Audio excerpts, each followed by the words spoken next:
surrender.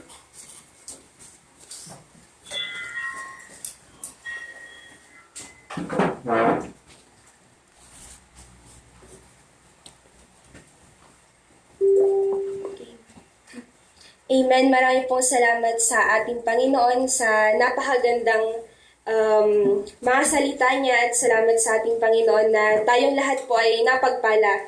At kailangan ko po ng mga napagpala sa umagang ito ay sabing Amen. Amen. Amen. Purihin po ang ating Panginoon sa kanyang mga salita na ating pong napag-aralan, which is showing respect and love for others. At salamat sapagkat sapat ang biyaya ng ating Panginoon upang tayo po ay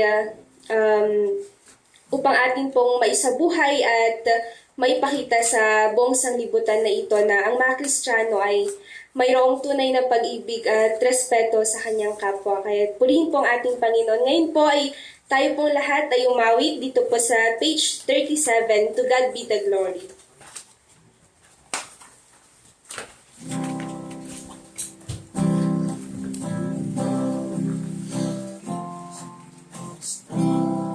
Tayo po lahat. To God be the glory, great things He has done. So loved He the world that He gave us His Son, who yielded His life an atonement for sin, and opened the life gate that all may so be.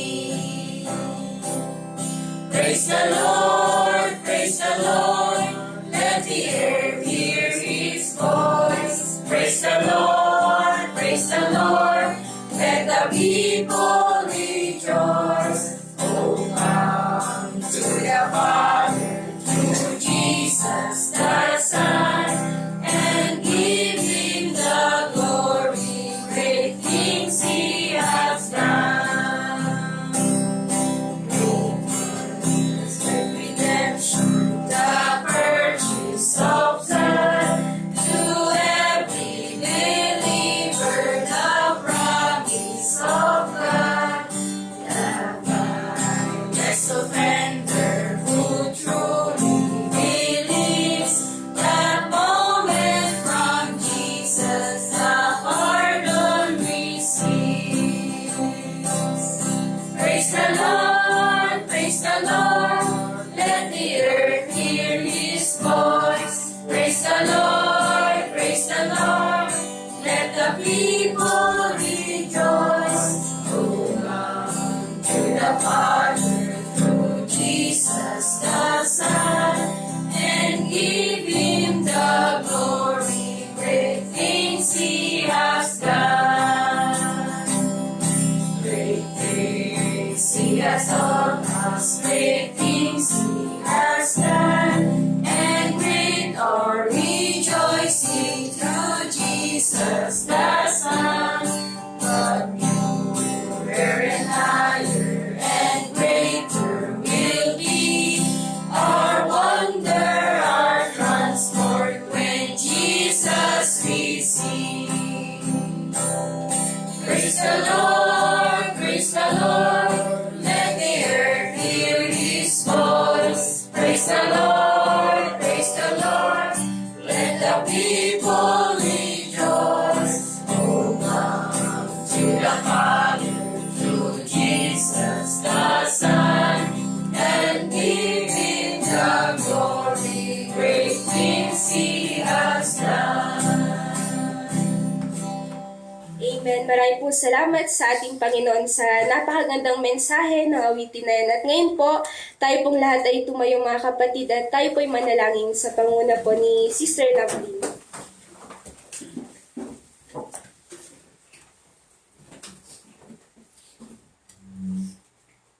Aming Diyos na butihin at may bigin sa lahat, maraming salamat po Amang Banal sa oras na ito na patuloy pong pinagkakaloob na sa araw na ito ay patuloy po namin ginaganap ang aming mga serbisyo sa iba't ibang lugar, Panginoon. Alam namin na ang inyong pamilya, Panginoon, ay nagkakatipon upang kayo po ay aming purihin sa spirito at katotohanan. Salamat po, Ama, sa amin din pong napag-aralan na natutunan po namin na to show respect and love for others. Alam namin, Panginoon, na kayo lamang, Panginoon, ang makapaglalagay nito sa aming puso na maisapamuhay, Panginoon, at may pakita sa mga tao na nasa paligid namin. Tulungan niyo, Panginoon, na sa aming pagpapatuloy ay muli sa aming pag-aaral na yung mga salita ay lalo pa po naming makita yung kalooban sa aming mga buhay na ito'y aming masunod, Panginoon, at maging daan upang kami po ay lalong maging masikap upang sundin, Panginoon, ang lahat ng iyong pinag-uutos at higit sa lahat, Panginoon, ay maging malapit sa inyo, Panginoon, upang amin din pong magamit ang mga salitang ito, Panginoon, upang maipahayag, maibahagi, Panginoon, at higit sa lahat ay maipakita sa sanglibutang ito. Tulungan niyo, Ama, ang inyong alipin na gagamitin muli, Panginoon, sa pagpapahayag ng iyong mga salita. Kayo po ang siyang manguna, magbigay po ng inspirasyon sa kanya, at ganoon din sa mga nanonood o nakikinig sa oras na ito ay bigyan niyo rin, Panginoon, ng gabay at higit sa lahat ang Banal na Espiritu Santo ang siyang manguna sa aming serbisyo upang bawat isa ay muling mapagpala, Panginoon. Kaya kayo po ang siyang aming muling pinapasalamatan at tinataas ang inyong dakilang pangalan. Sa pangalan po na aming Panginoong Jesus. Amen. Amen. Ngayon po mga kapatid ay ihanda po natin ang ating puso't isipan sa pakikinig ng salita ng ating Panginoon sa panguna po ng ating kapatid na si Brother Jet.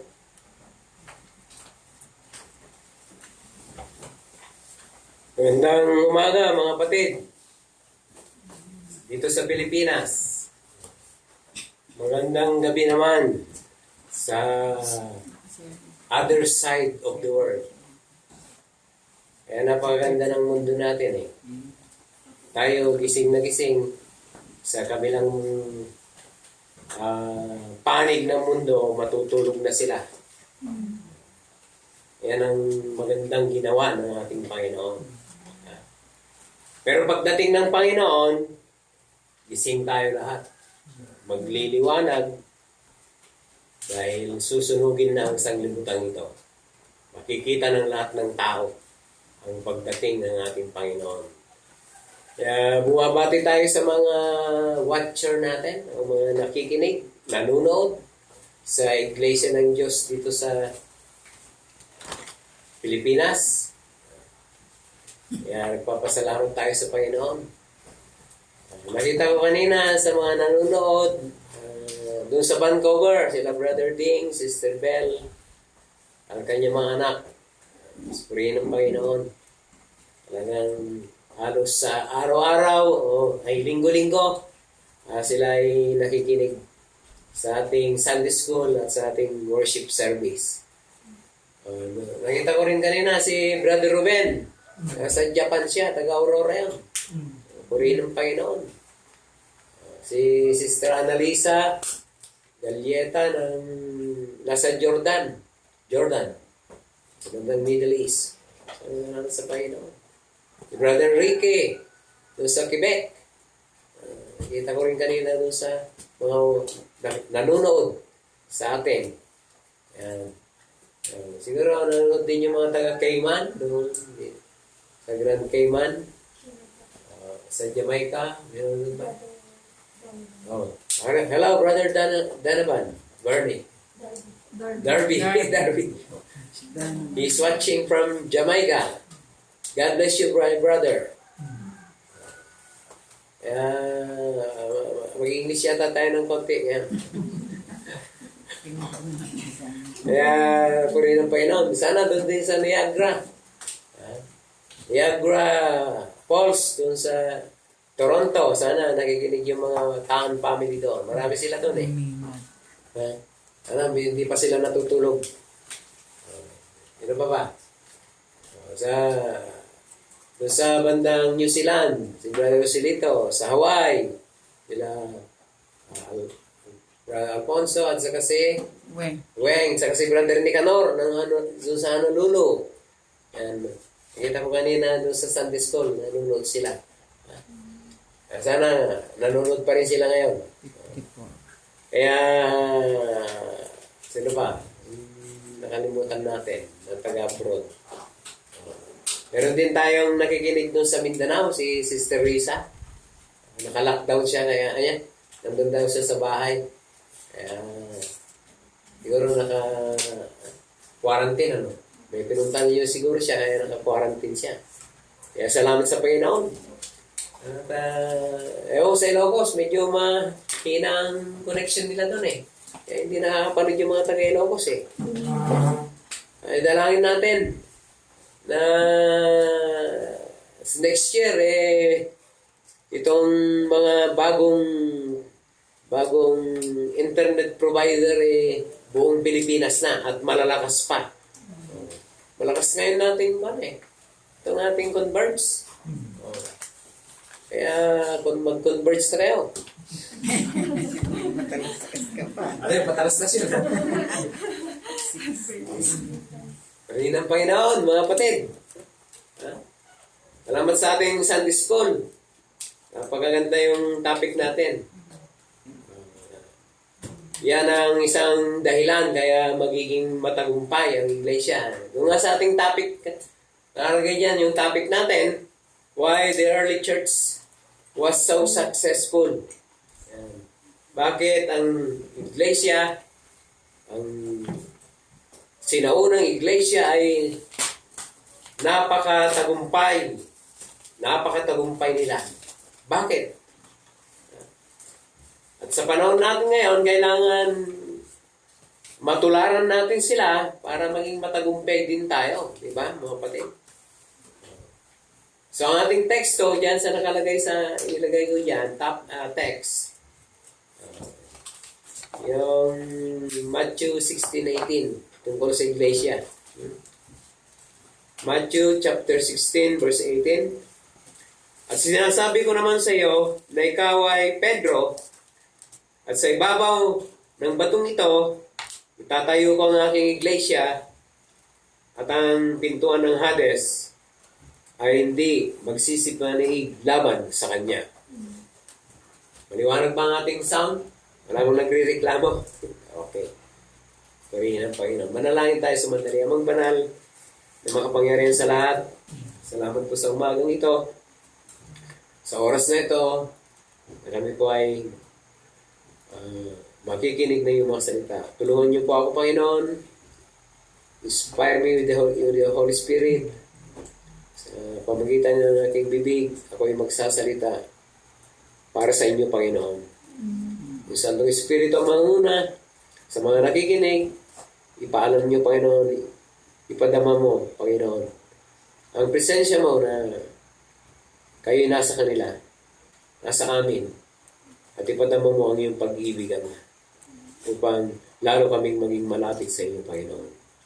Kaya sa umagang ito, kayo pang magpala sa amin, sa aming pagpapatuloy, sa pangalan ng aming Panginoon Jesus. Ito pong samad na namin. Amen. So why the early church was so successful? Bakit naging matagumpay ang iglesia ng ating Panginoon? Alam natin na ang iglesia, ang nagtatag nito ay ang ating Panginoon Jesucristo. At hindi lang siya tao. He's not only a man. He's God. God manifest in the flesh. Nagkatawang tao ang ating Panginoon Jesucristo. Siya ay Diyos. At siya ang nagtatag ng kanyang iglesia. Kaya yung sinabi niya rito na, I will build my church. Kaya meron lamang isang iglesia na itinayo ng ating Panginoon. My church, sabi niya. Hindi niya sinabing my churches. He did not say, I will build my churches. Why are there so many churches in this world? Because some men or some people organize their church. Nagtatag sila ng kanilang iglesia. Meron nang naitatag. Meron nang Jesus Christ built already His church. But some men built their churches. Yan. Tinayo nila ang kanilang mga iglesia. Pero ang iglesia ay isa lang yan. At ang nagtatag nito, ang ating Panginoong Jesucristo. Diyos na nagkatawang tao. Kaya magiging matagumpay ito. Kaya yung sinabi niya rito na the gates of hell. Sabi nga rito, the gates of hell shall not prevail against it. Hindi magtatagumpay. Kundi ang iglesia, the church will be successful, will be victorious, and it will prevail hanggang sa katapusan ng mundong ito. Kaya,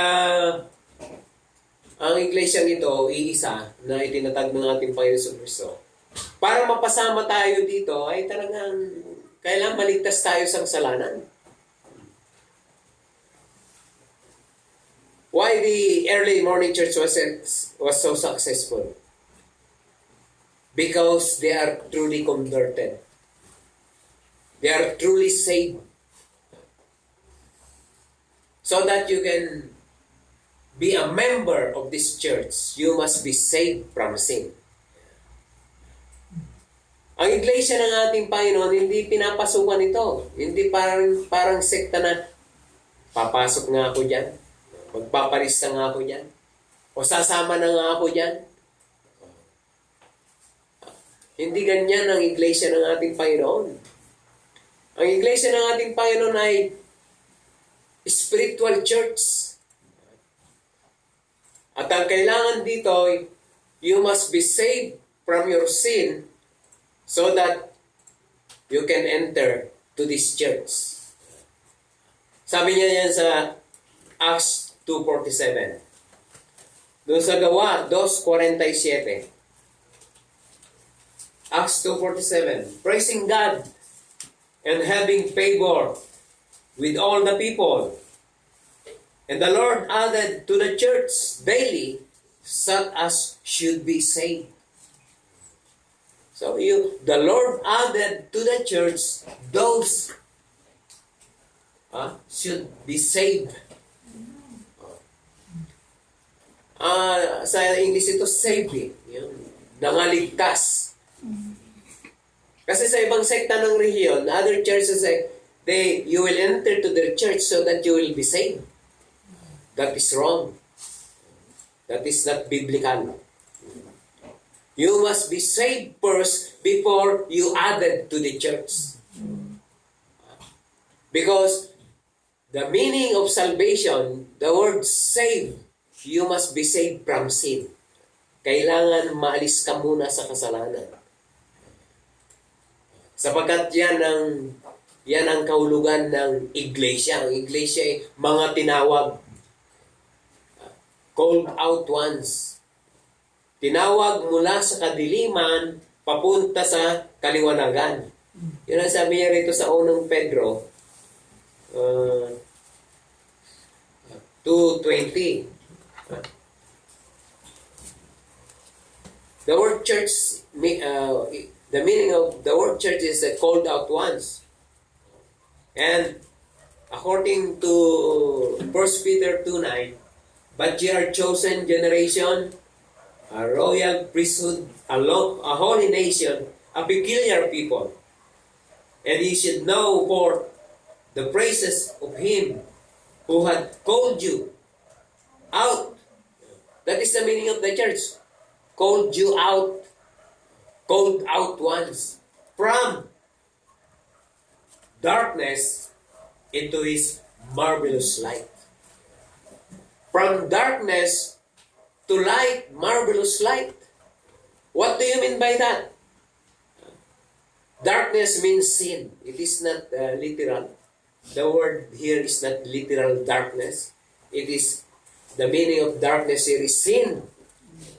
Because men are sinners, for all have sinned and come short to the glory of God. Kaya yung tao, alisin ng Diyos, iligtas ng Diyos sa kasalanan. God or Christ came to save us from sin. Not in sin. Yung may ibang sekta ng religion, in sin eh. Ibig sabihin nila, in sin, they still in sin.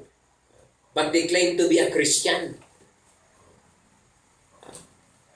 But Christ came, dumating dito ang Panginoon para iligtas tayo. 1:21 ng Mateo. Diba? Sa 1:21 ng Mateo. Tumanganak ang isang lalaki at ang itatawag mong ang kanyang pangalan ay Jesus. The name Jesus means Savior. Tagapagligtas. Savior. He will save us from sin. Alisin tayo sa kadiliman, papunta sa kagilagilalas na liwanag. Marvelous light.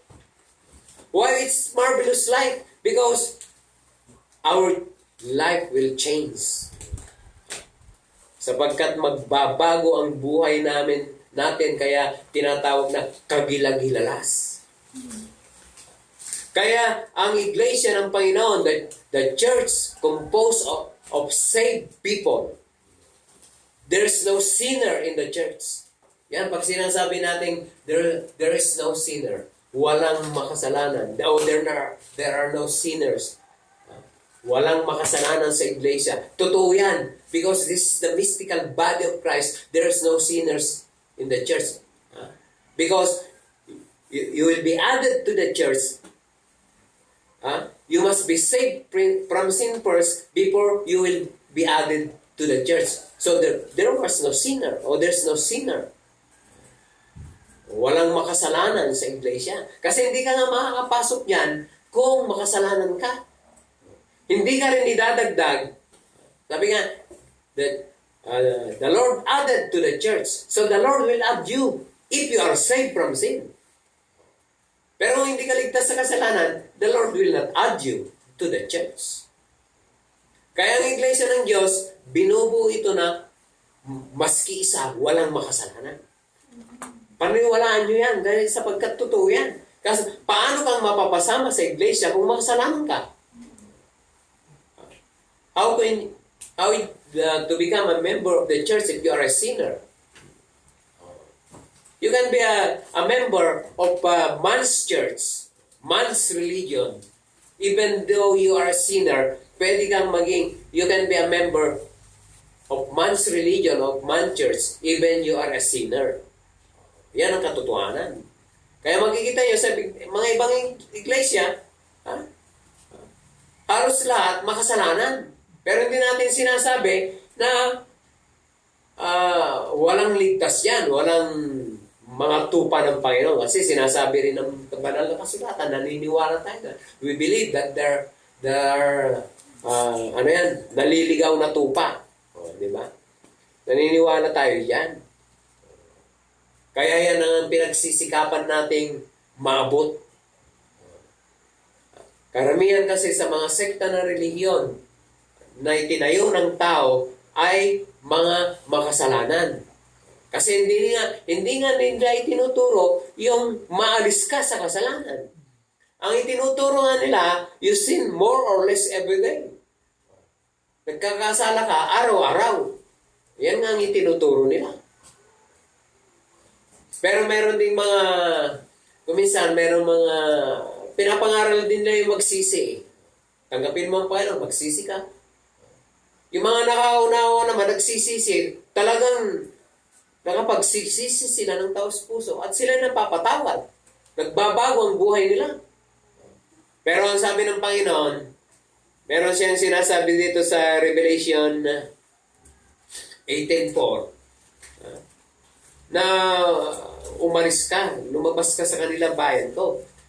Dito sa 18:4. At narinig ko ang ibang tinig na mula sa langit na nagsasabi, magsilabas kayo sa kanya, bayan ko. Yung bayan ko yan, that is the church. Magsilabas, come out. Bakit? May bayan siya, may mga tupa siya na naliligaw dyan sa mga sekta ng mga reliyon, mga iglesia na tinayo ng tao. Upang huwag kayong mga ramay sa kanyang mga kasalanan at huwag kayong magsitanggap ng kanyang mga salot. So mga raramay kayo, sabi niya rito. Partakers of her sins. Pag hindi ka umalis dyan, kung tupa ka ng Panginoon, darating din panahon, magiging kambing ka rin. O, di ba? Magiging makasalanan ka rin. Kaya nang sinasabi ng Biblia, come out of her, my people. Kaya, yan ang iglesia ng ating Panginoon. Kailangan maligtas ka muna para mapasama ka sa iglesia. Salvation makes you a member of God's church. And no other way. Wala nang ibang paraan para mapasama ka rito. Kaya yung mga bisita namin nandito, hindi pinapasukan ito. Kailangan magsisi ka ng kasalanan. You must repent of all your sin. And you have faith in God that God forgive you. And He will change you, regenerate you, and you will be added to His church. Ikaw at ang Diyos lang nakakalam niya. Kaya masasabi mo na, ako'y kasama sa iglesia na ng ating Panginoon. Bakit mo alam? Why you know that you are saved? That you are a member of His church? Because you are saved from sin. May papatotoo mo, you have a testimony in your heart na ikaw ay nabago, nalinis na, meron ka ng bagong buhay, na born again ka na, so that you can enter to the kingdom of God. And the kingdom of God is the church of God. Kaya masasabi mo na ganun na nga.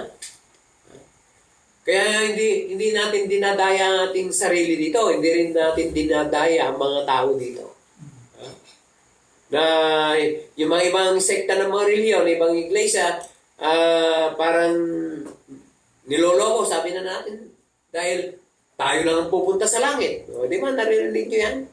O, pag pumasok kayo dito sa iglesia namin, maliligtas kayo. Kasi kami lang ang pupunta sa langit. Makita mo naman yung mga membro, makita mo naman pati mga ministro, mga nagtuturo sa kanila. Gumagawa rin ng kasalanan, may bisyo, naninigarilyo, paminsan-minsan umiinom ng alak, paminsan-minsan naglalasing. Once, sabi nga nagkakasala, paminsan-minsan. Ayaw ng Panginoon, hindi yun ang kaligtasan. Ang kaligtasan, talagang maalis ka sa kasalanan. Kaya yung iglesia, the early morning church, why they are so successful? Because they are truly converted. Anong ibig sabihin yung converted? Saved from sin. From sinner to saints. Yung conversion, yung isang makasalanan naging banal. Yung conversion, kung baga sa kambing, ajay kalding, o yung kambing, naging tupa. That is transformation. Conversion is transformed from sinner to saints. From kambing, from goat to tupa. Ano yung tupa? Sheep. Ganon ang kaligtasan. Kaya alam mo sa sarili mo, tupa ka na. Hindi pa ako kambing. Alam mo, pag pinapangaral ko yung ganyan, sa iba-ibang lugar, meron kami pinangaralan dito sa Castañeda, yung isang grupo dyan. Sabi nung isang alam ko, kambing pa ako. Pero mabait akong kambing. Hindi alam yung maraming mabait na pupunta sa impyerno. Hindi yung mabait na kambing. Basta kambing, basta makasalanan, pupunta pa rin sa impyerno kahit mabait. Ang mahalaga, maalis ka sa kasalanan. Kaya kung minsan, mahirap maligtas yung mabait eh. Mabait naman ako. Hindi naman ako nagbibisyo. Hindi naman ako nag-aargabyado ng aking kapwa. Kaya akala niya, pupunta na siya sa langit. Pero ang pinag-uusapan dito, you must be saved from sin. Kasi lahat ng tao nagkasala. Nagsinungaling, nagmura, nag-isip ng masama. O, di ba? Kaya kailangan maligtas ang tao sa kasalanan. Why the early morning church so successful? They have a pure lives. Meron silang malinis na buhay. Doon sa Acts 2:4, sa Gawa 2:4, at silang lahat ay nangapuspos ng Espiritu Santo at napasimulang magsalita ng iba't ibang wika ayon sa ipinagkakalob ng Espiritu na kanilang salitain. After we are converted, after we are saved from sin, we must be sanctified through the Holy Spirit. Kasi mayroon pang natitirang kasalanan dito sa puso natin. At nakita natin yung mga alagad, 3 taon nilang kasama ang Panginoon. And they were not baptized with the Holy Spirit. Hindi sila nabautismo ng Espiritu Santo. At nakita natin yung karnalidad nila. Ang nagmanifest na mabuti, ang karnalidad yan, karnalidad. Sino? Si Pedro, di ba? Kayabang ni Pedro eh. Impulsive siya, high blood pa, mayabang pa. Kung minsan, sa isang tumanggap sa Panginoon, merong yung tinatawag ng karnalidad. May pride, may, ano ba yung mga matampuhin, maramdamin. Ano pa yung mga ibang karnalidad na alam nyo? Siloso, inggitero, sakim. O yun, marami pang iba. Tapos sabi, anong nangyari? Si Pedro. Di ba sabi niya, kayabang niya, sabi niya, itong lahat na ito, tatalikod, ako hindi. O, di ba? Ang yabang niya. May karnalidad pa siya. Yung enthusiasm niya. Kung minsan yung enthusiasm, gano'n eh. Masasabi mo, hindi ako tatalikod, Panginoon. Meron din nagsabi na estudyante ko naman yan eh. Sabi niya, sa Ilocano, tatalikod lahat yan, sir, pero ako hindi. Sabi niya, tumalikod siya. Hindi na sila kapagbalik loob sa Panginoon, namatay siya. Kawawa naman siya. Kaya nangyari, si Pedro, nung hinuli na ng ating Panginoon, yun, nakita na yung karnalidad. Tinatanong siya ng mga tao kung kasama siya, di ba, dininay niya ang Panginoon, kinagkaila niya, nagmura pa siya. Kasi hinulaan siya ng Panginoon, ikakaila mo ako ng ikatlo. Yung, hindi pa tumatali yan, hindi pa tumitali akong ang manok. Kaya nung ikinaila niya ang Panginoon, tumingin ng Panginoon sa kanya sa malayo, kasi nandun siya sa malayo. Nagsisi siya ng kapait-paitan. Umiyak siya ng kapait-paitan. Nakapagbalik loob siya eh. Nahulog siya. Kaya kung minsan, kadalasan, pag hindi tayo lubusang napabanal, sigurado yung backsliding. Kaya may backsliding. Yung mga ibang sekta ng reliyon, they don't believe in backsliding.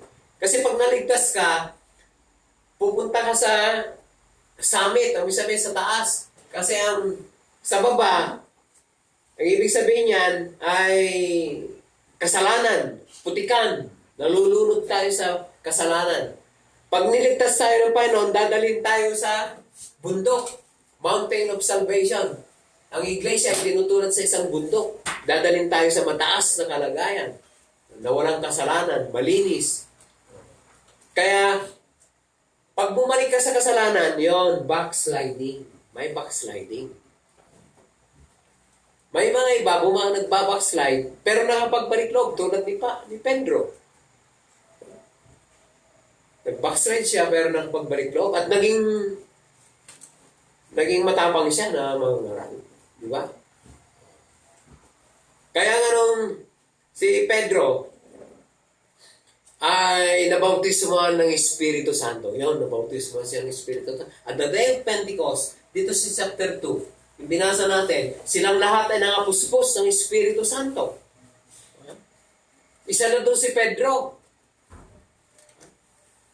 Ano ang naging resulta sa buhay ni Pedro? Sila ay naging matapang na mangangaral ng Ebanghelyo ng ating Panginoon.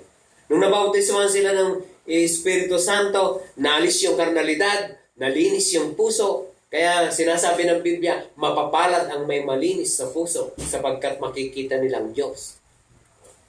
Kaya hindi lang sapat yung napatawad ka, kailangan meron pang pangalawang gawain ng biyaya, lilinisan ang puso natin sa lahat ng ugat ng kasalanan. Katulad ni Pedro, katulad natin ngayon, kailangan lubusan tayong mapabanal para maalis yung inggit, selos. Di ba? Kaya nagkakagulo sa sa bagay kahit yung mga sa paaralan, sa mga offices, di ba? Kaya nagkakagulo, may mga inggitan dyan, may mga nagsisiraan dyan, walang respeto dyan. Pero kung Kristiyano ka, may respeto ka. Di yung pinag-aralan natin sa Sunday School.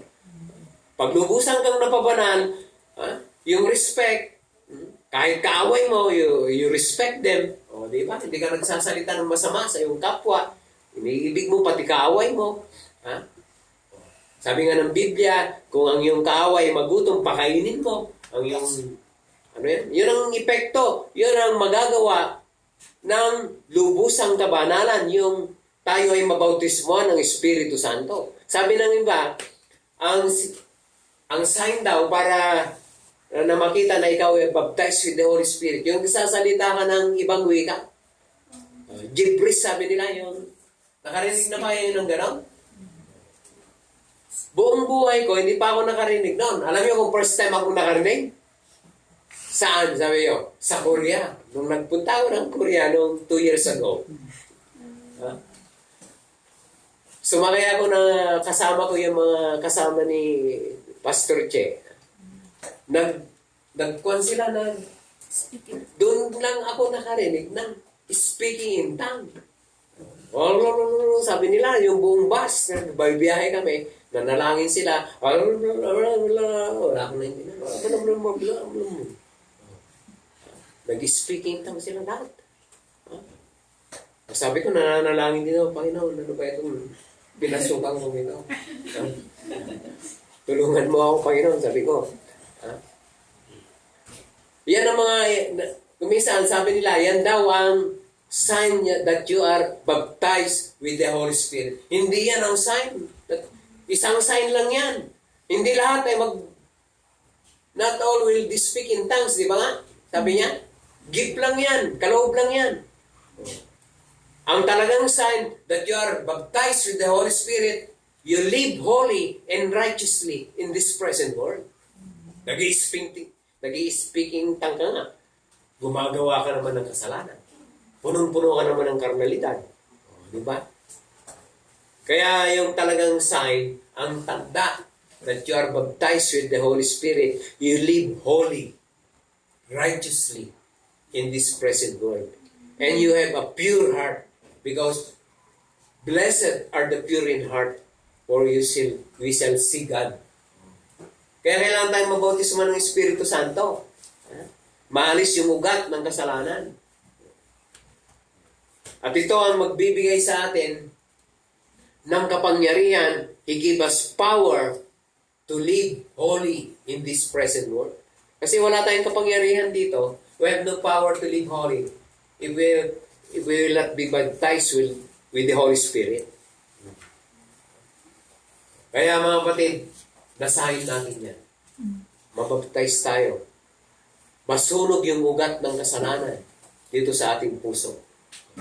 Kaya nung nakita natin, sabi ko nga si Pedro, di ba, nung tinanong siya, kasama mo ba yung mga yan? Hindi. Natakot siya, nanginig pa siya, nagmura pa siya.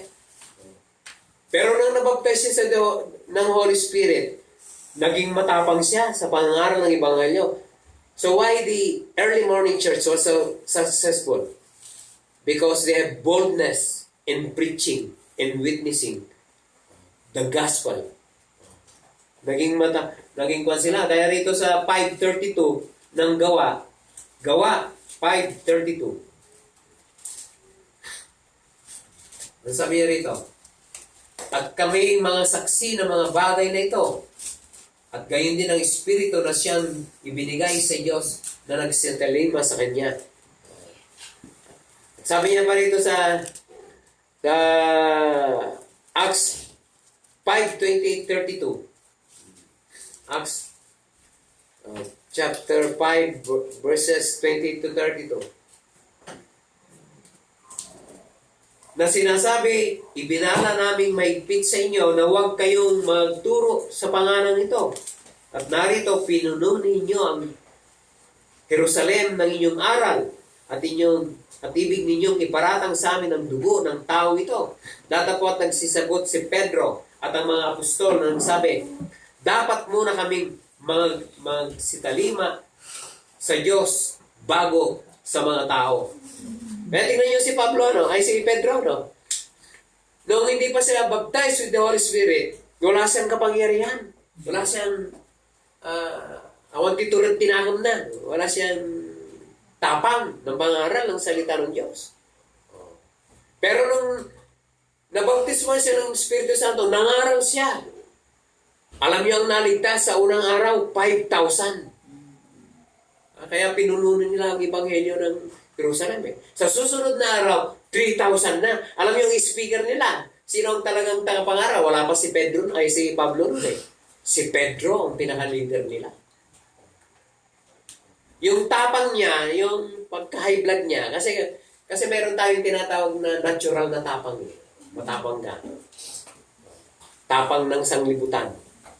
Pero pagka na-convert ka, na-baptize ka with the Holy Spirit, yung tapang din na yon, yun din ang gagamitin ng Panginoon para mangaral ka ng Ebanghelyo, para maging matapang ka. Naturid ka na maging kasama sa Ebanghelyo. Yun ang ibig sabihin nun. Kaya yung sa gift natin, alam niyo, meron tayong mga natural gift na nasa atin na. Halimbawa, marunong kang kumanta. Di ba? Ikaw ang karaoke queen at karaoke king ng inuman. Di ba? Pero pag ginamit ka ng Panginoon, gagamitin mo sa Panginoon yan, di ba? May gift ka eh. Halimbawa, teacher ka. Marunong kang magturo. Pag tinanggap mo ang Panginoon, gagamitin din yung ability mo yan, yung gift mo na yan, para ipangaral ang Ebanghelyo ng ating Panginoon. Tingnan nyo. Ako naging sundalo naging literal na sundalo ako ng army, naging second lieutenant ako ng army. Yung pala, inihahanda rin ako ng Panginoon para sa kahit na anong sitwasyon, kahit na anong lugar. Siyempre, magiging matapang ka. Kunyari, matapang ka pag sundalo ka. Di ba? Walang takot. O ngayon, kahit saan ako pumunta, kahit, tingnan nyo kung saan ako nakakarating. Sa Amerika, nagbabas lang kami ni Sister Judy. Yung mga kapatid doon, maganda. Sabi nila, magbabas lang kayo. Pupunta kayo from Maryland, pupunta kami sa kamag-anak namin at may mga kapatiran din tayo noon doon sa California. Are you going to California? There's so many crook there. Marami raw masasama doon. Ba't kayo pupunta doon? Kaya tingnan nyo pag tumanggap ka sa Panginoon, maalis ang takot. Mapapalitan ng tapang. Hindi naman yung tapang na makipag-away ka. Magiging ka nga eh. Pag lubusan kang napabanal, tinanggap mo ang Panginoon, magiging ka nga yung hindi ka natatakot mangaral, hindi ka natatakot magpatotoo. Pero hindi ka matapang na magipag-debate, magipag-away. Kasi yan yung mga sekta ng religion eh. Kaya may dala pang mga barilyan kuminsan eh. Papatayin ka nila, sabi nila, 5-5 lang kami, papatayin ka namin. Parang gano'n. Hindi naman nila sinasabing gano'n. Kaya lang, talagang yung tapang nila makasanglibutan. Pero yung tapang natin, tapang na ipangaral ang Ebanghelyo ng ating Panginoon. Alam niyo na unang tanggap ko sa Panginoon. Wala pa yung power eh. Wala pa yung kapangyarihan eh. Nahiya pa akong magpatotoo. Pero basa ako ng Biblia. Araw-gabi yan. Halos may memorize ko na yung mga mahalagang bersikulo.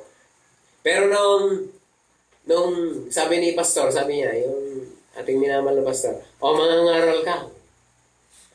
Nung umpisa, nung sinabi niya mangaral ako, nag-absent ako. Hindi ako nagpakita. Hindi na ako makalusot. Mangaral ka, mangaral ako.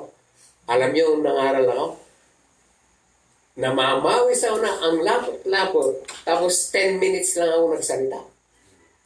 Binasa ko yung Biblia, ang tagal pa. Tapos nagsalita ako, nanginginig ako. Hindi ko alam ang sasabihin ko. Buti naka 10 minutes pa ako. Yung, meron tayo isang kapatid na pinangaral siya.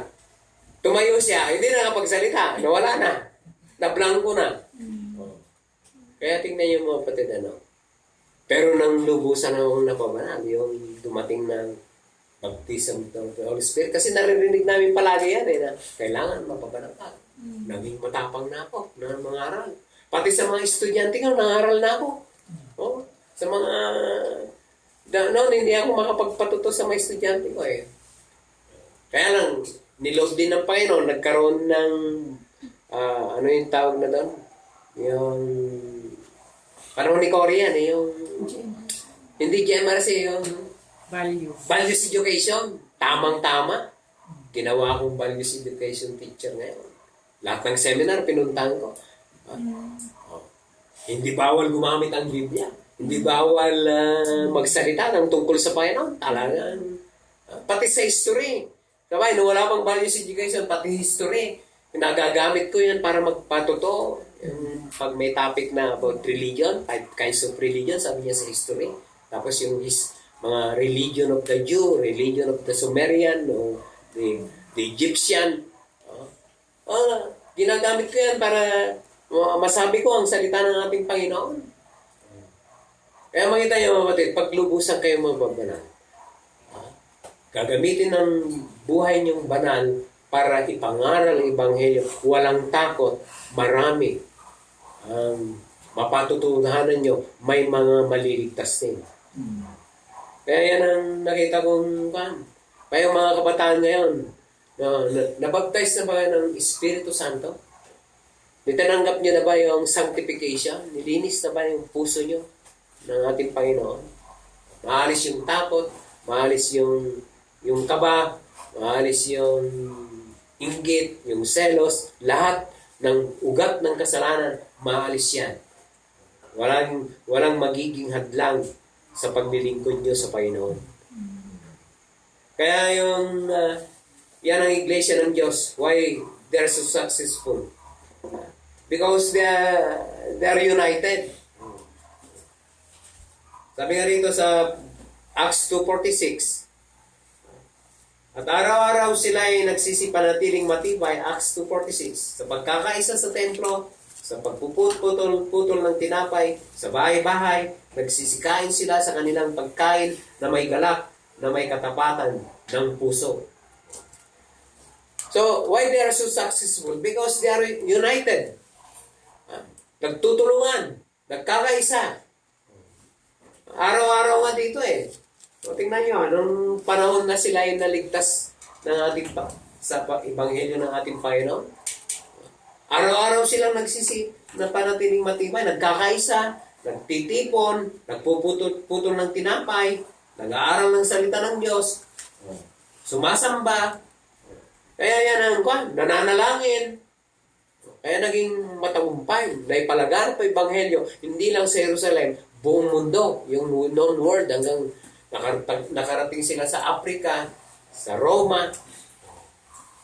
Kaya dito sa Iglesia ng Diyos dito sa Pilipinas, dumating din yung talagang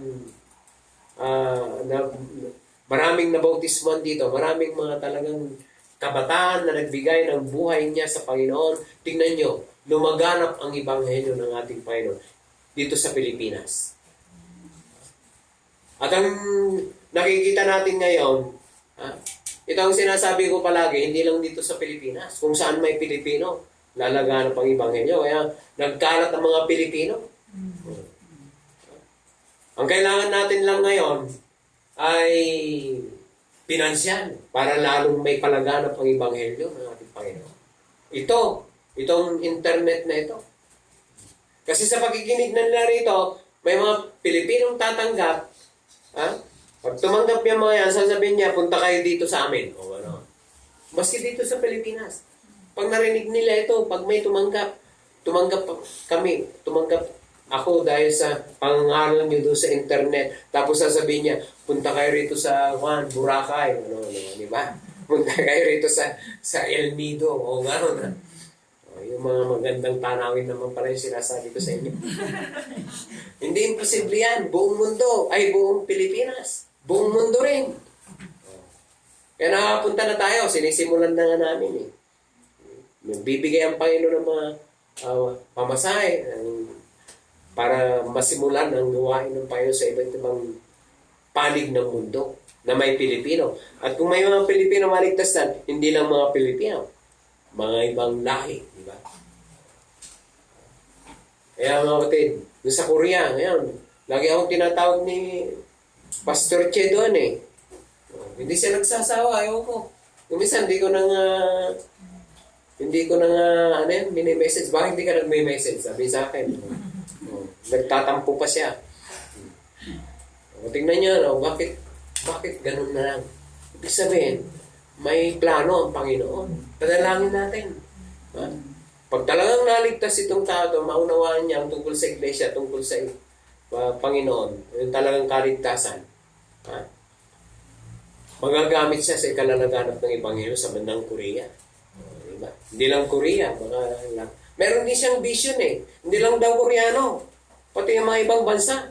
Kasi marami raw nagtatrabaho doon, mga mga galing dito sa, di ba, Vietnamese, mga taga-Cambodia, nagtatrabaho sa Korea. Gusto niya rin na magkaroon ng mga Bible study sa mga lahing yan. Kaya panalangin natin, Panginoon. At ang panguli, mga kapatid, noong oras na ba? Bakit naging successful? Ito ang pinakamahalaga. Because they love one another. Kasi ang bunga ng Espiritu Santo. Alam niyo ba ang pinakamalagang bunga ng Espiritu Santo na mailalagay sa puso natin? Ano? Pag-ibig. Di ba? Sabi nga nung sa perfect love casts it out fear. Ang pag-ibig ang pinakamalaga sa lahat. Sapagat kung may pag-ibig ka, hindi ka gagawa ng masama sa iyong kapwa.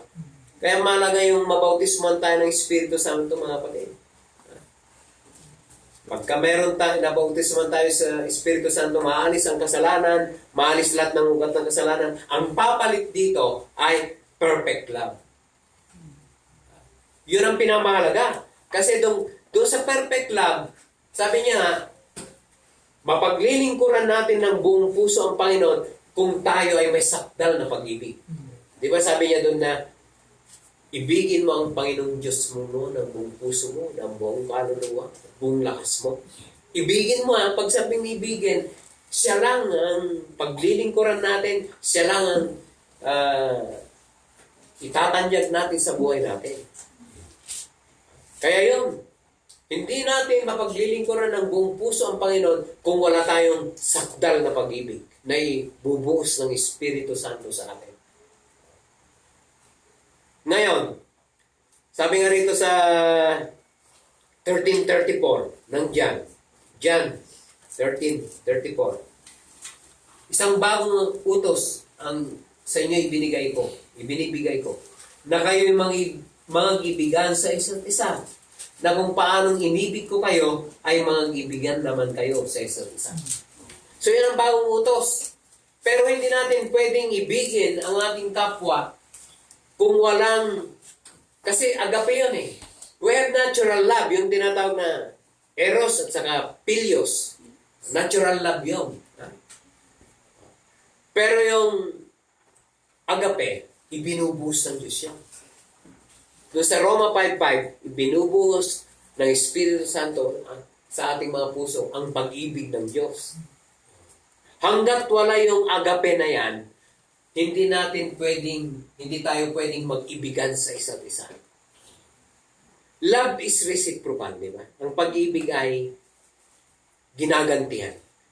So, sino ang unang umibig sa atin? Ang Diyos, ang Panginoon. For God so loved the world. But He gave His only begotten Son. And His begotten Son gave His life to us. He loved us. He sacrificed.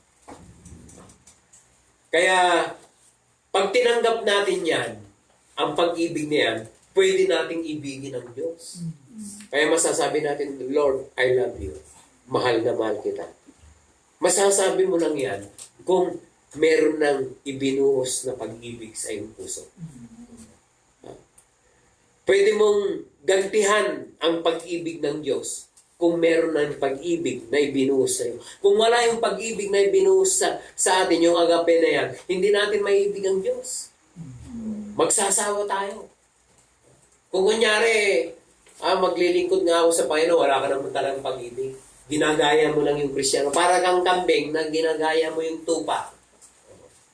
Magsasawa ka, hindi natural yun. Pero kung natural na ikaw ay naging tupa ng mga Panginoon, naging Kristiyano ka, may pag-ibig ka na, maiibig mo talaga ang Diyos. Kaya masasabi mo, doon sa Roma Kapitulo 8, di ba yung Roma Kapitulo 8? Masasabi mo ito, na walang makapaghihiwalay sa atin sa pag-ibig ni Kristo.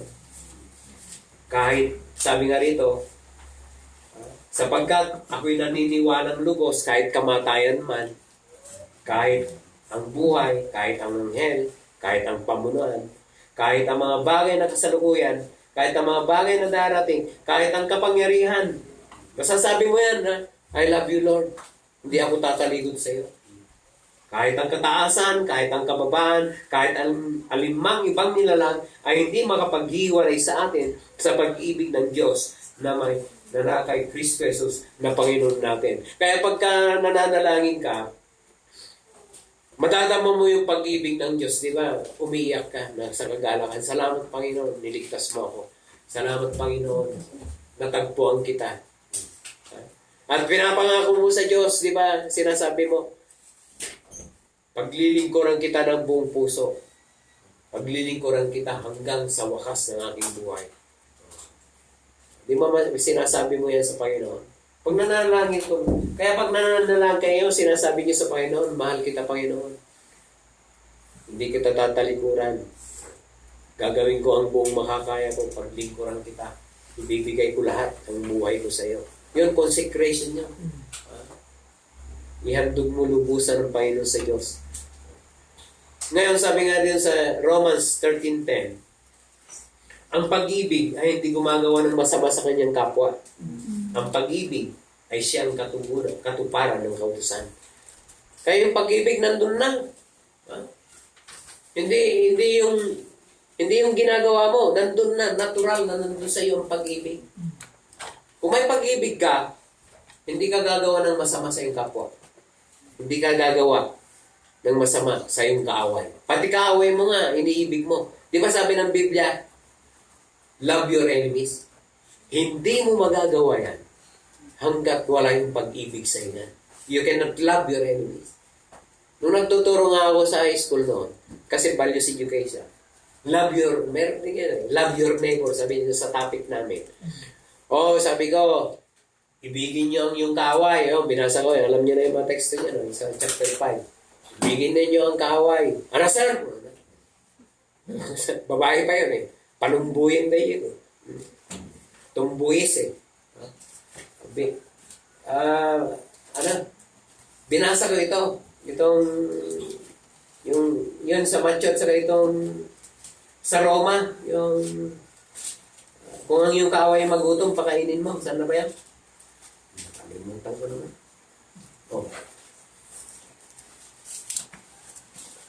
Asan na yan? Kung ang iyong kaaway ay magutom, pakainin niyo. Walang makatulong sa akin sa inyo dito Sabi niya rito sa chapter 12 ng Roma, huwag kayong maghigantihan mga inibig, kundi bigyan yung daan ng galit ng Diyos. Sapagkat nasusulat, akin ang pag-inganti. Ako ang gaganti, sabi ng Panginoon. Kaya't kung ang iyong kaaway ay magutom, pakainin mo. Kung siya ay mauwaw, painumin mo. Sapagkat ibinubunton mo sa kanyang ulo. Sapagkat sa paggawa mo ng gayon, ay mga baga ng apoy ang ibinubunton mo sa kanyang ulo. Huwag kang panaig sa masama, kundi mag-cause daigin mo ng mabuti ang masama. Nung binasa ko ito, sabi niya, dula minsan. No, Tagalog ng doha namin. Kung kaaway ko sarap, papispisa ka, tipla ka, wala na niya yung niya raw, sampalin niya raw. Totoo yan. Pag wala kang pag-ibig na makadiyos, hindi mo maiibig ang kaaway mo. Sinasabi nga ng Biblia, pray those who persecute you, di ba? Panalangin mo yung mga umuusig sa'yo. Hindi mo may papanalangin niya hanggat walang pag-ibig sa iyong puso. Pero kung may pag-ibig ka na, may umaaway sa'yo, dinadalangin mo pa yan. Dadalangin mo na magbago siya. Hindi nadalangin mo, matay ko malitan. Mamatay na sana. Hindi ganon. Pag wala kang pag-ibig, ganon ang dalangin mo. Idadalis mo, sabi ni, sana mangyaring masama sa kanya. Ganon, pag wala kang pag-ibig. Pero kung may pag-ibig ka, kahit na may umaaway sa'yo, kahit may gumagawa ng masama sa'yo, idinadalangin mo pa, sana maligtas siya, Panginoon. Sana magbago siya, Panginoon. Yung mga iba naman, hindi na rin dinadalangin. Pag kaaway niya, hindi ko dadalangin yan. Kaaway ko yan. Ano, di ba? Pero makita niyo kapatid, para maging matagumpay ang iglesia ng Diyos sa ating lugar, sa ating bansa, kailangan mapuspos tayo ng Espiritu Santo. Mapuno ng pag-ibig ang puso natin. Kung lahat tayo, kahit kukunti tayo, kung nag-iibigan tayo, di ba? Napakaganda yan. Malalaman nila na kayo ay aking mahal at kung kayo nag-iibigan, di ba? Kaya nung unang panahon, yung Early Morning Church, hindi nila sinasabi, ang lalaki ng kapilya nila. Hindi. Ang sinasabi nila, paano? Ang nagtutulungan sila, nag-iibigan sila. Di ba, pag may ginagawa tayo, nagtutulungan tayo, hindi natin pinapabayaan ng mga kapatid. Kung may ginagawa tayo, nagpapatayo ng kapilya. Nung sanipa ko nun, nangalyo ang kamay ko dahil hindi ako nagtatrabaho ng mabigat, pero dahil sa Panginoon, nagpala-pala ako kung ano-anong ginawa ko para sa Panginoon. Kasi pag ginagawa mo yun sa pag-ibig, sa puso mo, dahil sa Panginoon. Sabi nga ng Biblia, do it all in love. Gawin mo lahat sa pag-ibig. Kung hindi tayo bayaran, kaya yung mga ministro ng ating pano, pag hindi bayaran yan, ginagawa nila sa pag-ibig, hindi magre-resign. Para sa narinig natin kanina, hindi siya magre-resign. Dito talagang wala tayong sweldo. Ang inaasahan natin, Panginoon. Kaya matuto tayong dumalangin, lumuhod. Ito ang pagpapatayo ng ating kapilya. Hindi ako humihingi kahit kanino. Iniluluhod ko lang ang aking tuhod. Itong mga nakangaraw, merong nagbigay. Sabi ko, napahiyak ako, napaluha ako sa kagalakan. Dahil hindi naman ako humingi sa tao, sa Diyos ako humingi. Nag-message sa akin, may bibigay ako para sa kapilya. Tapos tinawagan pa niya ako, tinawagan pa nila ako. Naluluha ako sa kagalakan. Dahil hindi po sila ng Panginoon. Kasi pag hihingi ka sa Diyos, hihipuin yung tao, taos puso na magbibigay yan. Kaya sa hihingi ka, dumawat ang mante, pagpatater kapilya. Parang kwan yan eh. Magbibigay yan, pinagbigyan ka. O baka naman siguro, inilagay ng puso mo na hihingan mo siya, okay yun. O diba? Kaya kung nahiya kayong humingi, sana para, ito sinasabi ko na ito, marami tayong kapilya, hindi lang dito sa mga nakikinig yan, hindi lang dito sa Baguio tayo. Kasi dito malaki yung pan eh. 500,000 na nagagastos natin, yan lang. Kung sa baba lang yan, kung sa patag lang yan, yung 500,000, magandang kapilya na yun. Di ba? Iba dito eh. Meron tayong mga kapilya na ginagawa dyan sa Cagayan, Isabela, hindi pa tapos. Sana hipuin din na kayo. Hindi lang ito ang dinadalaan ko. Sinasabi ko ngayon. Sana ah, mat- matulungan din natin yung mga ibang mga kongregasyon. Kaya kung humingi tayo sa Diyos, hihipo siya sa mga puso ng mga tao. At kung ang Panginoon nangihipo sa kanila dahil sa pag-ibig, yun, taos puso ang pagbibigay. Kahit konti lang, basta taos puso ang pagbibigay. Makakatulong sa gawain. Kaya kung lahat kayo nakikinig dito sa aking pangaral na ito, sana magtulungan tayo. Why the early church is so successful? Nagtutulungan sila. Nag-iibigan sila. Binibigay nila lahat para sa Panginoon. Dito nga, sa Acts, sabi niya, ipinagbili nila lahat ng kanilang tinatangkilik, dinala sa paanan ng apostol, yung mga nagkukulang, yung mga pangailangan, ibinigay. Sana darating yung panahon na ganun. Dahil sa pag-ibig. Dahil sa pag-ibig, ilalagay sa puso natin na kung meron tayo, tutulong tayo sa gawain ng Panginoon para mapalaganap ang Ebanghelyo ng Panginoon, para sa pagpapagawa ng kapilya, para sa paghayo ng mga kapatid. Hindi na kailangan humingi ang mga kapatid, ang mga ministro, kundi ilalagay sa puso nila ng Panginoon dahil dumadalangin tayo para sa pangailangan ng gawain ng Panginoon. Kaya mga kapatid, sa umaga ito, magmahalan tayo. Mag-ibigan tayo. Do it all in love. Gawin niyo lahat sa pag-ibig. Pag ginawa natin yan, magiging successful, magiging matagumpay ang Iglesia ng Diyos. Sa bawat kongregasyon, sa bawat lugar dito sa Pilipinas at sa buong mundo, magiging matagumpay tayo. So yun natin na pag-aralan. Nag-overtime yata tayo. Tayo tumayo, tayo manalangin. Halika natin kay Sister Will. Halika rin.